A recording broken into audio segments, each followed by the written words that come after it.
Bonsoir à toutes et à tous, merci d'être fidèles au programme de Canal Algérie. J'espère que vous allez passer d'agréables moments en notre compagnie. Bienvenue dans votre émission Ciné Thématique, l'émission qui vous propose des films, des documentaires autour de thématiques importantes avec des invités venus du monde du 7e art et de la famille de la culture en Algérie. Ce soir, nous rendons hommage à un personnage fascinant, à une personnalité algérienne hors du commun. Il s'agit du penseur, de l'écrivain, du cinéaste disparu, Abderrahmane Bouguermouh. Avant de nous quitter un certain 3 février 2013, il insistait sur la nécessité et l'importance de la transmission du savoir, du travail sur notre mémoire, sur nos valeurs, sur notre identité.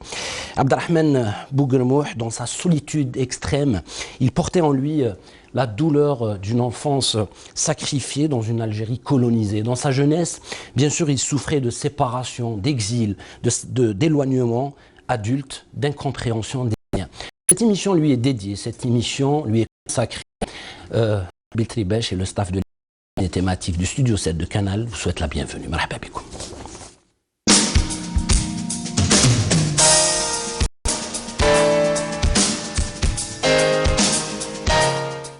Votre soirée cinéma sur Canal Algérie sera longue et sera composée de 2 parties.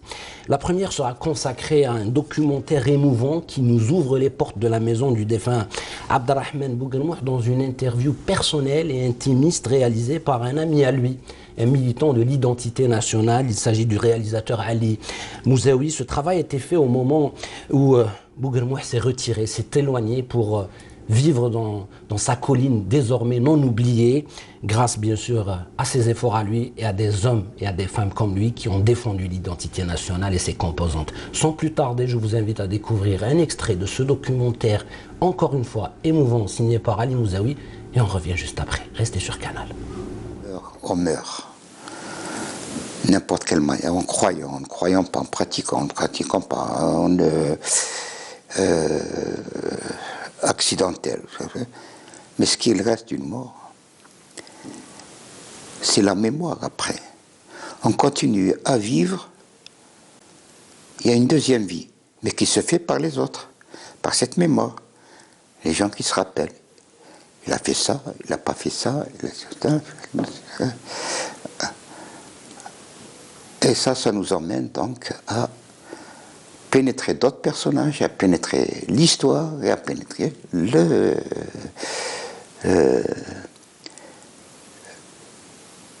vécu des autres et du mien par rapport à eux. Et on rentre dans ce qu'on appelle la vie, quoi. Ça, c'est la vie. C'est pas. Et on se met à lire. On ne lit plus Quel propos fort, quelle simplicité, quelle humilité. Le titre du documentaire de ce soir, réalisé en 2013, s'intitule « Mon ami, mon double ». La deuxième partie de la soirée sera consacrée à un film. Bien sûr, nous avons reçu d'innombrables et plusieurs demandes de sa diffusion. Kahla Bayda, le film de Abderrahmane Bouguermouh, qui selon nous est l'un des plus beaux films algériens, un chef-d'œuvre cinématographique qui reste indémodable, la fierté de la télévision algérienne, la fierté de la RTA, de l'ENTV, de l'EPTV, cette institution qui a tout le temps accompagné et œuvré pour le rayonnement du cinéma et bien sûr sa promotion en Algérie et ailleurs, pourquoi pas. Le casting de ce film est juste fabuleux, prestigieux. Ahmed Ben Issa, Sid Ahmed Agoumi, Qassi Qsentini, Chafia Boudra, Asman Bechir, Dalila Rammas, Wardiya Ahmetouche et bien évidemment Sofiane Bouguermouh. Le rôle de Rabi, le jeune, a été interprété par Amin Ben Ammar. Et puis, pour la partie technique, il n'y a rien à dire. Mohamed Ouada Halima, Abdelhamid Aktouf, Mohamed Taïsa. C'est un véritable chef-d'œuvre cinématographique algérien. Ça va nous renvoyer vers une Algérie magnifique. Une Algérie qui nous manque aujourd'hui. Tout simplement, je vais vous laisser découvrir ces extraits. Vous allez passer, je pense, une belle soirée nostalgique, mais avec beaucoup de valeur au bout de la soirée. Allez, on regarde Nabil Tribèche et on revient juste après. rester avec nous pour découvrir l'intégralité de ces deux films. Donc, première partie, donc un documentaire signé Ali Mouzaoui, Mon ami, mon double. Et en fin de soirée, Kahla Baïda, le film de Bouguermouh, qui parle bien sûr de fraternité, de fair play, de solidarité sociale et d'amour aussi. Celui qui va m'accompagner ce soir dans cette émission, j'allais dire spéciale, c'est un honneur pour moi d'accueillir un ami à Abderrahmane Bouguermouh, un ami à tous les hommes de culture en Algérie, un militant de l'identité nationale. Il s'appelle Ali Mouzaoui. Il a contribué massivement à la promotion de notre culture, de notre patrimoine et de notre identité à travers d'innombrables travaux. Sans plus tarder, je vous invite avec moi à l'accueillir sur le plateau de Ciné Thématique pour la première fois, et ça sera juste après ça.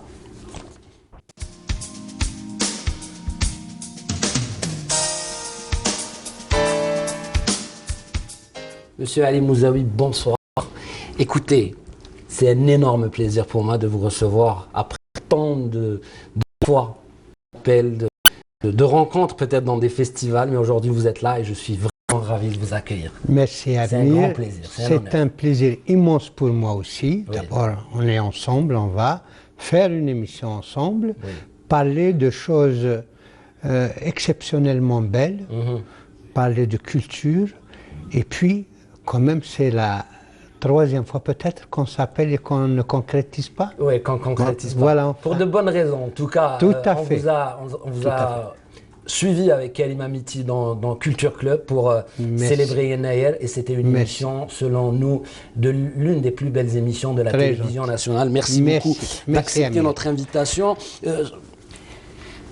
Quand vous m'avez envoyé votre biographie, franchement, je me suis dit comment je vais présenter Ali Mouzaoui. Comment ai-je pouvoir le présenter à des téléspectateurs qui ne le connaissent pas. Ali Mouzaoui, né dans les montagnes de Kabylie, j'aime beaucoup ça sur votre biographie. Vous revendiquez votre esprit algérien. Tout à fait. Et après, ça a commencé à partir de 1971 dans la RTA, votre stage en URSS, ex-URSS. Vous formez à la télévision nationale, vous signez d'innombrables documentaires, que ce soit les vôtres ou avec des amis, des collègues, des hommes de culture, y compris bien sûr Bouguermouh, avec lequel vous avez travaillé sur un de ses plus beaux films, La colline oubliée. Pour votre compte, le téléspectateur de Canal Algérie vous a certainement connu et reconnu et approuvé dans ce magnifique documentaire Del Mouloud, qui est selon nous une des références cinématographiques et intellectuelles, culturelles de l'Algérie contemporaine, bien sûr avec Rachid Mimouni, Boujedra, Eitem Gillet et Tahar Djaout. Voilà, Tahar Djaout. Pas Boujedra, Tahar Djaout. Tahar Djaout plutôt, oui. Ben écoutez, je pense que le rôle d'un cinéaste, c'est de faire des films. On fait des films, pas forcément que lorsque les conditions sont réunies, l'idéal et tout ça, mais nous sommes appelés à laisser des images parce que c'est notre mémoire aussi, avec le temps qui va vite, avec l'avalanche des autres cultures qui nous tombent sur la tête, la nécessité d'être présent est impérieuse. J'ai travaillé sur Del Mouloud juste après son décès, même si je l'ai rencontré quelque temps avant avec Mouzia Nourad, dans le but d'entrevoir un projet sur Si Mohamed Oumad, qu'il voulait absolument en Kabyle. À partir de là, au décès de Mamiri, je me souviens, on ne disposait même pas d'une photographie quand on a annoncé son décès. Et nous sommes arrivés quand même à collecter quelque chose comme 12 heures d'images. Nous les avons travaillées ici à la télévision. Il fallait passer de l'image en tant que signal vidéo et de les fixer sur du négatif. Donc ces archives existent sur le négatif. Nous ne pouvions pas entrevoir un film documentaire sur Mamri comme nous le voulions. Pourquoi ? Parce qu'on aurait fait autre chose. Étant donné sa mort brutale, nous ne pouvions que nous intéresser d'abord à ses dires, à son verbe. Mamri est un puits, c'est un savant, c'est un homme de culture. C'est un homme qui nous a révélé des choses immenses. J'ai traversé Timimoun sans que je sache que c'était une région berbérophone. Avec Bellil. Tout à fait. Je suis revenu sur les traces de Mamri et là je découvre l'Ahlil, un pan de notre culture époustouflant, de chorégraphie, de poésie, de fonds littéraires sans auteur, parce que c'est collectif, où l'Ahlil, chaque fois qu'un poème tombe, il est repris par ceux qui vivent l'Ahlil et par ceux qui aiment l'Ahlil. L'Ahlil est devenu aujourd'hui patrimoine immatériel de l'humanité et j'ai la fierté de dire que j'ai participé quand même à faire le documentaire qui a été présenté dans le dossier pour l'UNESCO, avec Rachid Bellil, effectivement une production du CNRPH. Ça, pour Mamri, sans oublier son impact sur nous dans nos lectures, parce qu'il a fait partie quand même de quelqu'un qui a été aux avant-postes d'une revendication, pas de la même manière que nous. Et Mamri a revendiqué sa culture tamazight déjà très jeune, quand il a commencé à traduire la guerre de Jugurtha du Salluste. Il avait un exercice latin pour traduire 2 ou 3 pages, et puis quand il s'est rendu compte, selon ses dires, que ça parlait de nous, il a été pour traduire tout le livre. Mamri a été, je pense, parmi ces écrivains qui s'est assigné une mission contre l'oubli, mais aussi une mission pour la création, tout en restant dans une fidélité à ses idées, aux principes humains. J'aime bien quand il dit « je n'ai pas l'habitude d'avoir le petit doigt sur la couture ». Mamri ne rentre pas dans les rangs. Et Mamri est un homme très apaisant, ceci dit. Ce n'est pas quelqu'un de tonitruant. Mamri est un homme de chantier, de terrain. Et parmi les choses qui sont les plus fascinantes, c'est aussi un pédagogue. Il sait faire intéresser. Il sait ramener les gens vers l'essentiel.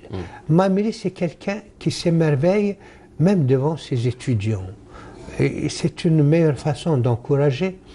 Et dans son travail immense, d'une dimension universelle, et je pense que c'est peut-être ce qu'il y a de plus important, il a été un phare éblouissant. Je dis bien éblouissant parce que Mamri a charrié une élite. Seulement, il a été aussi à son origine. Il a été entouré.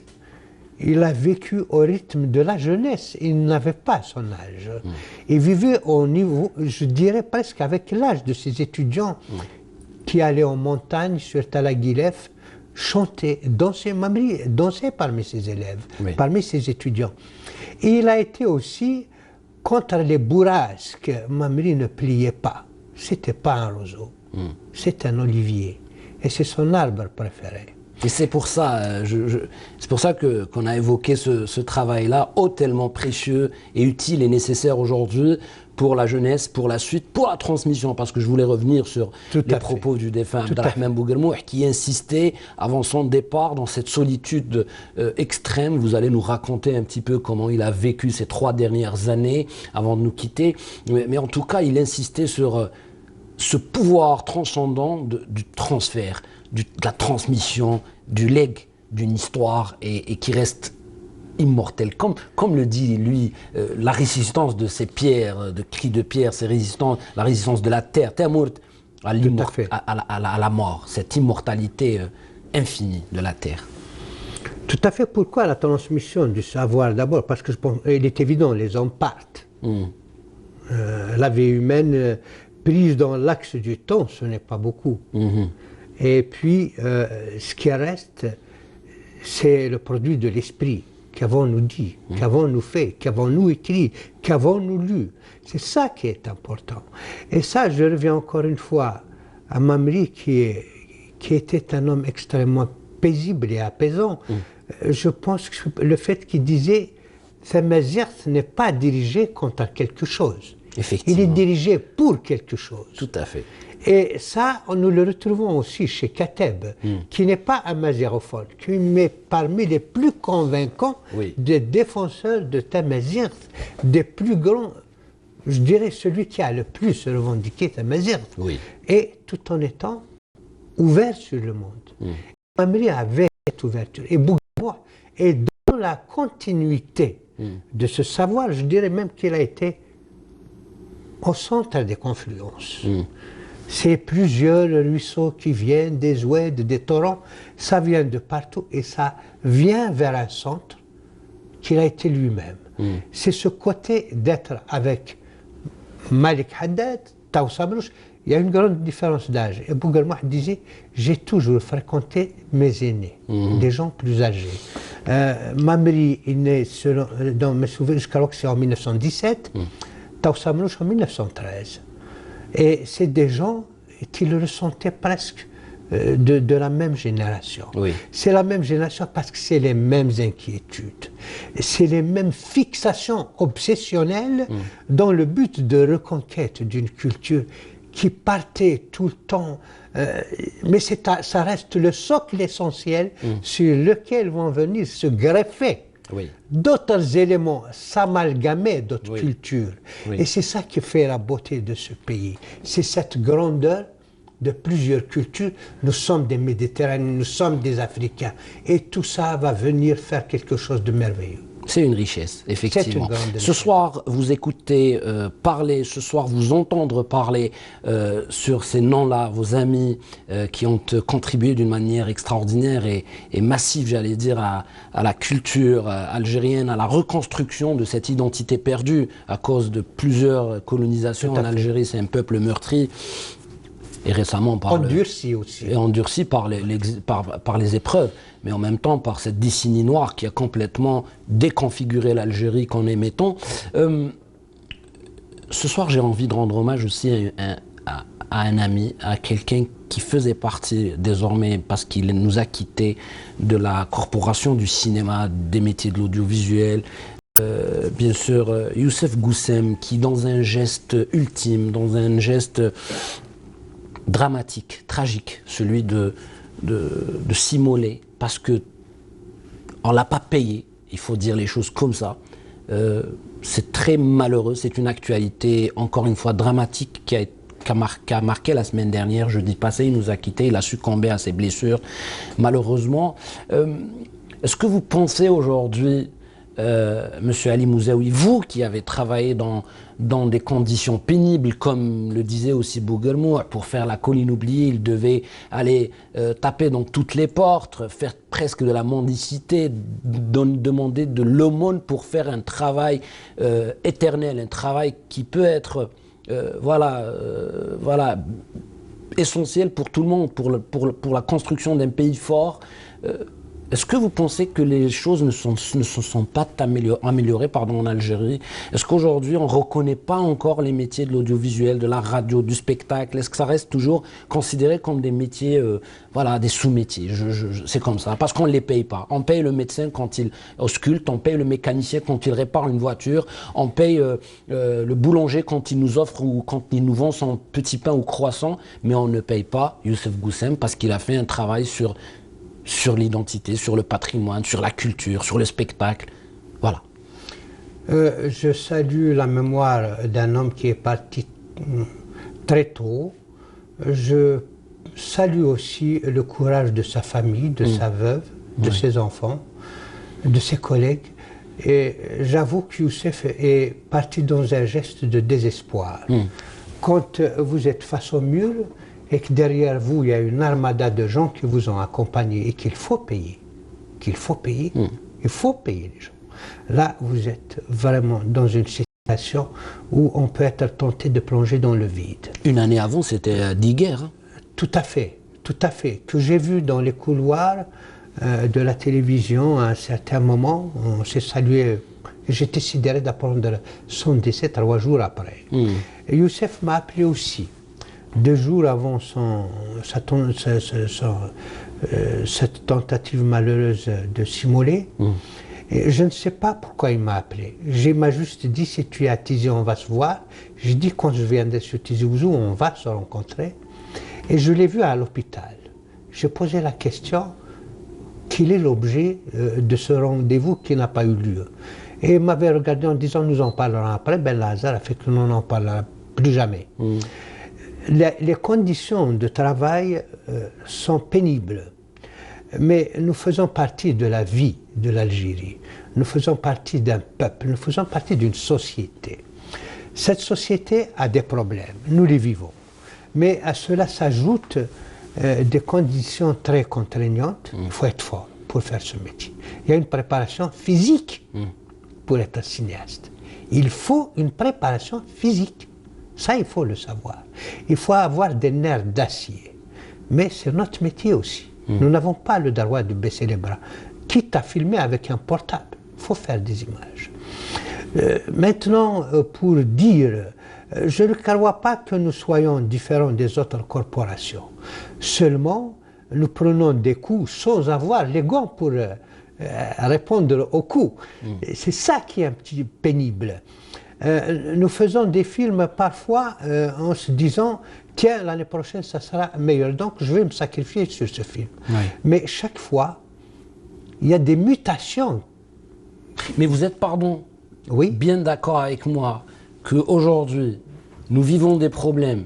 Il faut les énumérer, il faut en discuter. Aujourd'hui, tout le monde le sait, il y a Internet, il y a Facebook, ça parle de tout. Il y a un collectif qui s'installe, il y a des gens qui veulent discuter, qui veulent parler pour améliorer le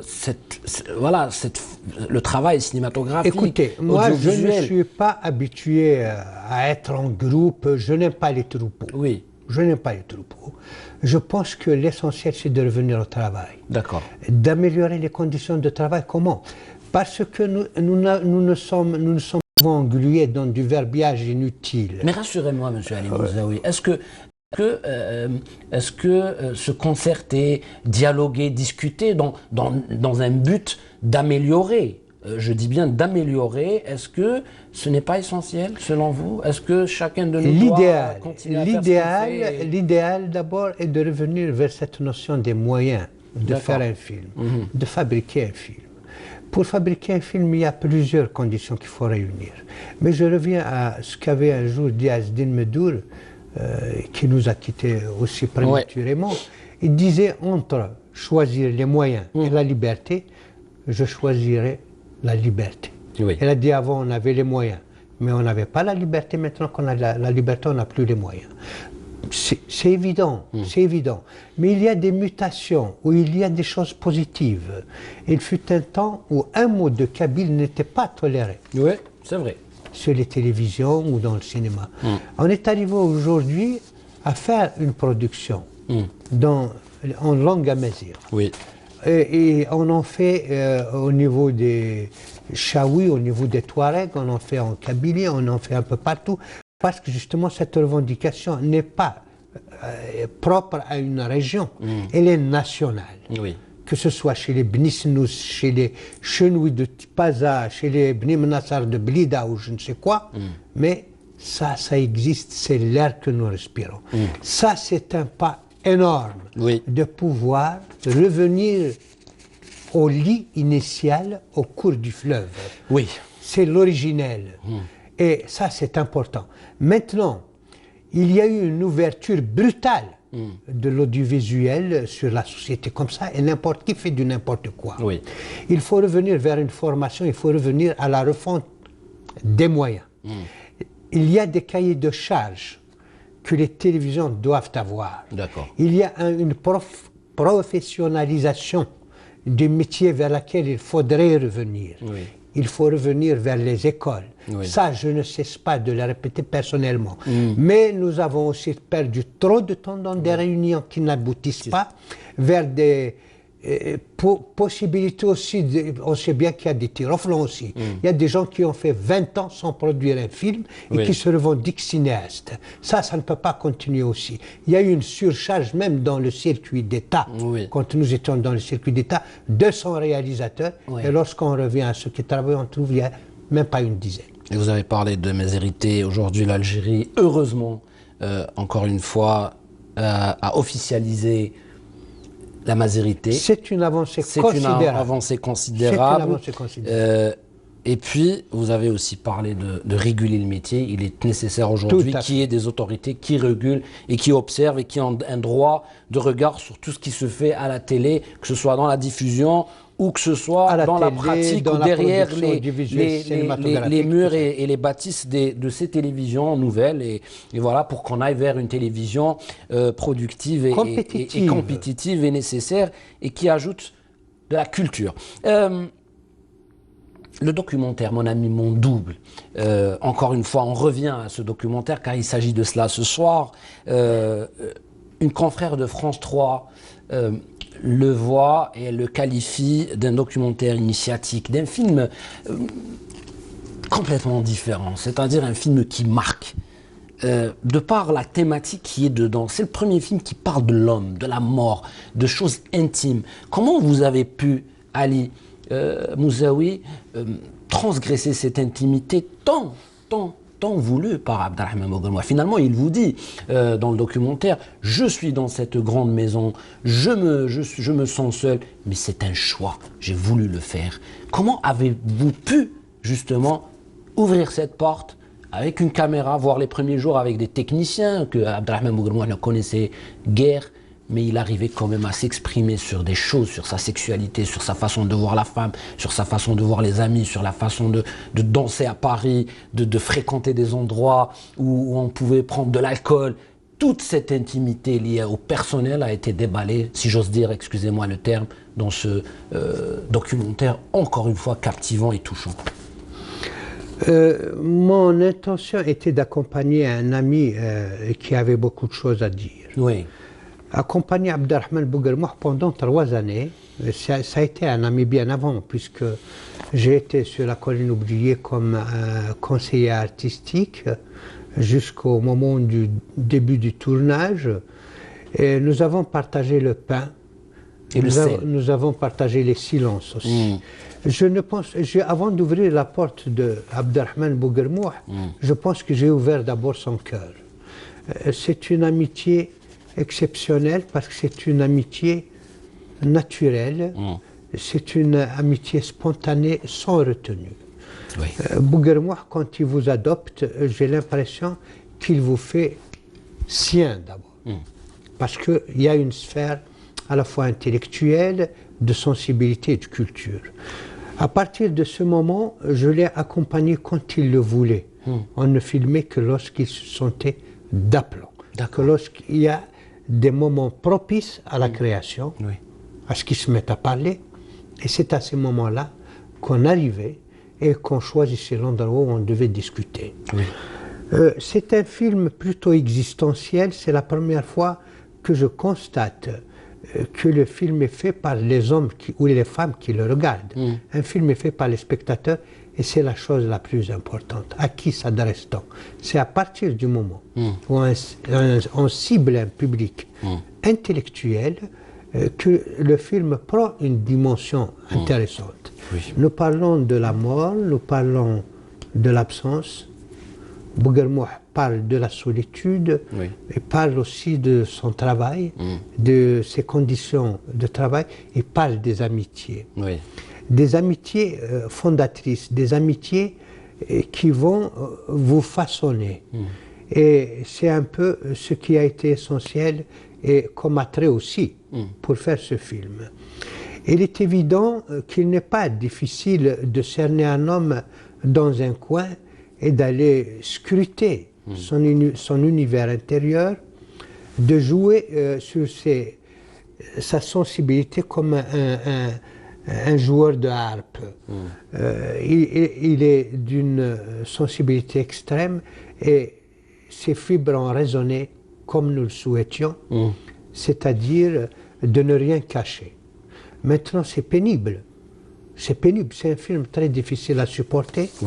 Parce que aussi nous avons mis le doigt sur des douleurs qui ne se referment jamais.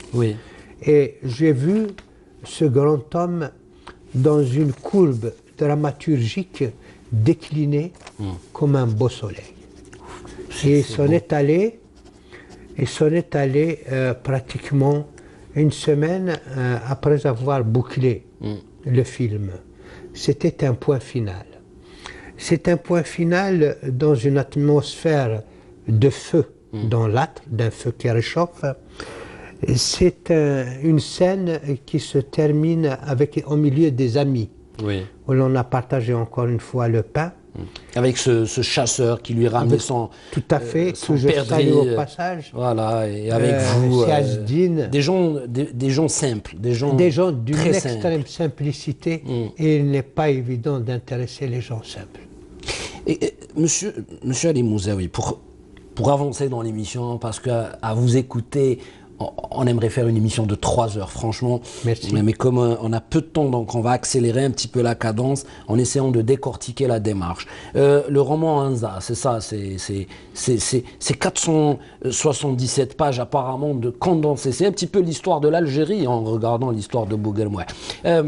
Le 8 mai 1945, chronologiquement, on va un petit peu avancer chronologiquement. 8 mai 1945, un événement majeur qui a marqué Abdelrahman Bouguermoueh comme il avait marqué Kateb Yassine, comme il avait marqué plein. Il était à Sétif. Parlez-nous, mais rapidement, de cette ville, Sétif, qui a tant influencé le parcours de ces hommes incroyables. Abdelrahman Bouguermoueh a débarqué à Sétif à une période cruciale. Fils d'instituteur, il avait les privilèges d'un enfant qui a gardé ce côté paysan, de montagnard. Seulement, en venant à Sétif, il découvre un monde particulier différent d'Azram Khan, parce qu'à Sétif, c'est ce kaléidoscope de gens différents. Il y a du français, du pied noir, du juif, de l'arabe, du berbère et tout ça. Et les choses, ces relations, cette atmosphère favorise énormément une certaine quiétude propre pour se former. Parce que vous pouvez tendre l'oreille, il y a des choses à écouter. Il y a des pulsations souterraines qui viennent de la ville de Sétif, qui n'est pas une ville conflictuelle. Sétif, à cette époque, et je pense qu'elle a gardé la tradition, est une ville joyeuse, cette ville continentale, très farouade en hiver, mais aussi une fournaise en été. Bouguermoueh s'est épanoui au lycée Albertini, où il a quand même... Aujourd'hui, lycée Terouani. Tout à fait, où il a rencontré plein de petits amis. On voit les photos assez souvent dans le documentaire, où on le voit en médaillon. Et ça va être une période qui va le marquer à vie. Il revient à Sétif plusieurs fois. Il va rendre un grand hommage à sa ville d'adoption avec Kahla Bayda, mais aussi vous évoquez un très beau roman que malheureusement on ne trouve pas sur les étals des librairies, c'est Anza. Anza, c'est ce que le cinéaste parfois n'arrive pas à dire et qu'il va dire avec la plume. C'est un roman absolument à lire. Et Sétif occupe une place importante dans ce roman. Donc on revient au 8 mai 1945, qui est le drame, la gifle qui va donner à la conscience. Mais je pense que Bouguermoueh l'avait déjà. Seulement, quand quelque chose se manifeste dans la douleur, il se grave beaucoup plus profondément en nous.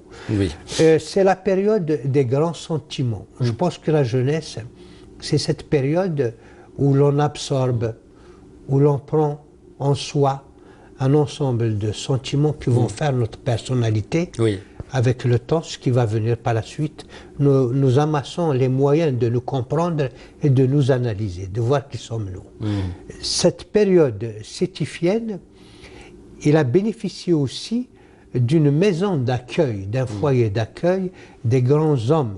Dans la rue Lévy, ex-rue Lévy. Tout à fait, où vont aboutir ceux qui vont façonner la trajectoire nationale d'une Algérie, qui va porter la révolte libératrice, qui va porter la révolte de l'émancipation et qui va placer l'Algérie dans le concert des nations. C'est-à-dire Farhat Abbas, Farhat Abbas, tout à fait, Genifi, Boumenjel et tout ça.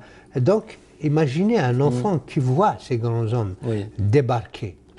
où se tiennent des réunions, où se tient aussi le rêve d'une Algérie indépendante, tout ça va le marquer. Monsieur Ali Mouzaoui, on va progresser, hein.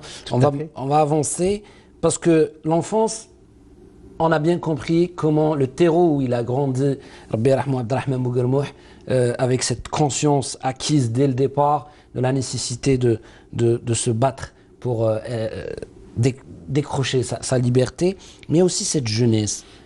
La jeunesse qui est aussi fascinante que la partie première, c'est-à-dire celle de l'enfance, parce que là, il va être attaché et accroché à un personnage, à une personnalité algérienne incroyable qui va influencer sa vie, et il va lui-même influencer la vie de cette personnalité. Il s'agit de Melek Haddad. D'ailleurs, quand il parle, lui, de Melek Haddad, on dirait qu'il parle d'un seigneur, d'un prophète. Il vous dit, Melek Haddad, pour moi, c'est l'exemple parfait, c'est le beau gosse, il a une allure, il a une taille incroyable. Il est fasciné à la fois par le physique, par la carrure, par la démarche, par la classe de Melek Haddad, mais encore, quand c'est un intellectuel, il est encore plus captivé par les paroles et les écrits et la pensée malekienne, si je veux dire.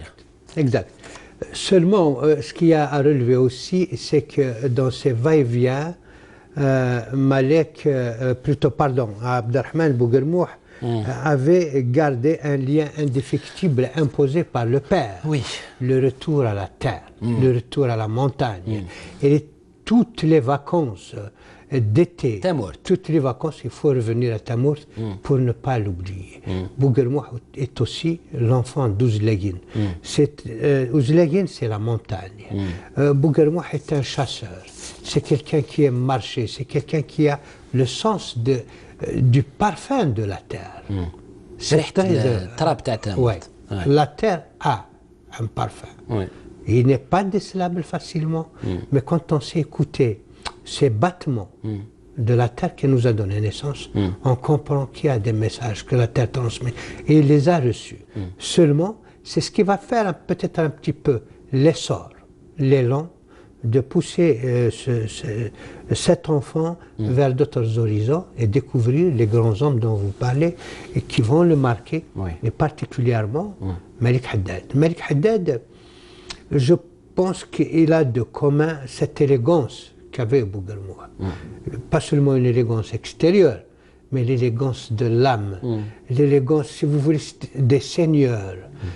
Ils allaient au-dessus de la foule. Ils allaient au-dessus de la foule, pas dans le sens de la pacotille, mais plus dans le sens de recevoir une culture, dans le sens de l'esprit. Et ça, c'est important. Malek est un écrivain brillant. Malek, qui est originaire de Tizirnif, qui va grandir à Constantine, lui aussi, de ce déracinement intérieur, va connaître les grands paradoxes et les grands conflits d'une Algérie qui souffrait du joug colonial. Et c'est des gens qui ne se soumettent pas seulement dans le sens de la culture. Il a laissé une phrase que j'aime beaucoup. Il disait: il se peut, je n'ouvrirai jamais, je mettrai dehors un parachutiste, mais je ne fermerai jamais la porte à Molière. Oui, c'est une phrase très importante, un propos qui reste dans les annales. On ne ferme pas la porte à la culture. Au savoir. Au savoir. Monsieur Ali Mouzaoui, on va revenir, on va permettre aux téléspectateurs de découvrir Mon ami mon double. Pour ceux ou celles qui l'ont vu, bien sûr, ils vont le redécouvrir, et c'est un travail, franchement, croyez-moi, c'est un documentaire à voir et à revoir, plein de sensibilité, avec beaucoup d'émotions. Il est touchant parfois. Bon doc sur Canal Algérie. Nous, avec bien sûr Ali Mouzaoui, on regardera le documentaire avec vous, et on revient dans pratiquement 52 minutes pour la deuxième partie de cette soirée. On en discutera avec Ali Mouzaoui sur d'autres aspects, sur Taous Amrouche, sur les connaissances de l'amitié, et puis sur cette fin tragique aussi, il faut le dire, d'Abdelrahman Bouguermouh. C'est une soirée spéciale Bouguermouh, hommage à cet homme de culture, à ce penseur, à cet écrivain, à ce cinéaste. Nabil Tribèche, envoyez-nous le doc, et on revient dans 52 minutes pour la deuxième partie. Et le film, n'oubliez pas, Kahla ou Baïda jusqu'au bout de la nuit.